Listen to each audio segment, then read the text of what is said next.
Selamat datang teman-teman. Yuk kita belajar. Nah, hari ini kita akan belajar tentang banyak sayuran.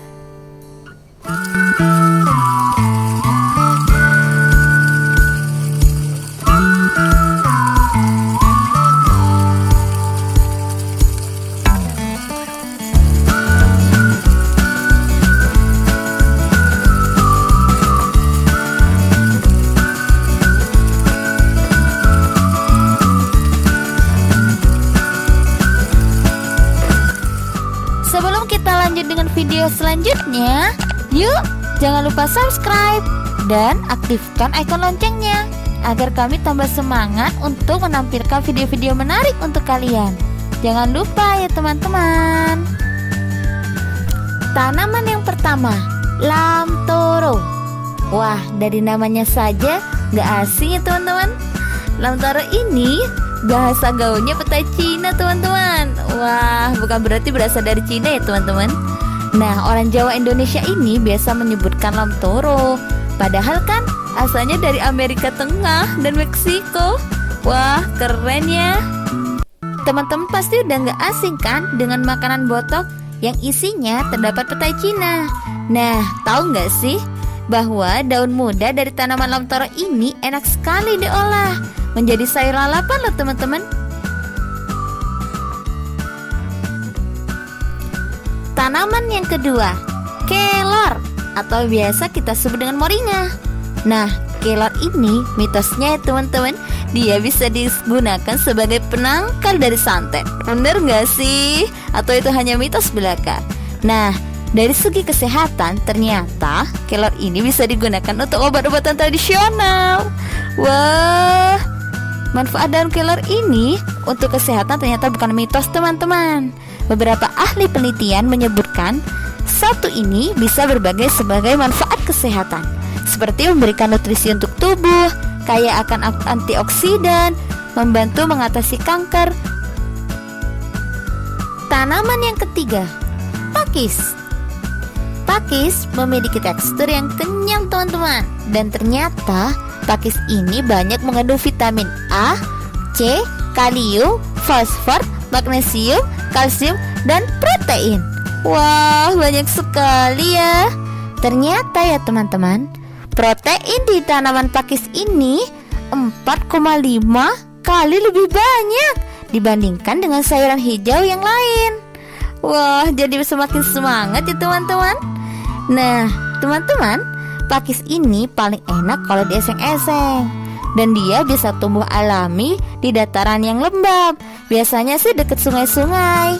Kalau di daerah kami, di daerah Bondowoso, banyak yang tumbuh daerah dekat sungai atau perairan. Nah, pakis ini teman-teman ada banyak jenisnya. Ada yang beracun, ada yang bisa dikonsumsi, dan juga ada yang bisa digunakan sebagai tanaman hias. Wah, hati-hati ya teman-teman kalau kita ingin mengkonsumsi sayuran pakis. Kita harus tahu cirinya dan jenisnya. Nah, di video ini kita juga menampilkan teman-teman. Ini dia, ada tanaman pakis yang beracun. Nah, ada juga tanaman pakis yang tidak beracun. Dan juga yang terakhir, ini dia tanaman pakis yang bisa digunakan sebagai tanaman hias. Tanaman yang keempat, genjer. Genjer ini teman-teman, kalau di daerahku dia bisa disebut dengan nama jedut atau centongan, karena dia mirip sekali dengan centong nasi teman-teman. Wah, lucu ya. Kalian tahu nggak? Genjer ini bisa menambah selera makan. Ayo teman-teman yang makannya sulit sekali, bisa nih ibu-ibu merekomendasikan untuk makan jedut ini atau genjer ini. Genjer ini bisa digunakan sebagai antibiotik yang untuk menyembuhkan luka. Wah, sangat baik sekali kan teman-teman. Biasanya tanaman genjer ini dia hidup di perairan dan biasanya dia juga bersama-sama dengan eceng gondok. Tanaman yang kelima, jonggolan. Nah, jonggolan ini teman-teman biasanya dikenal dengan nama sintrong, taplek, jambrong, tespong, Bagini, mandrung, jomblo, dan puyung.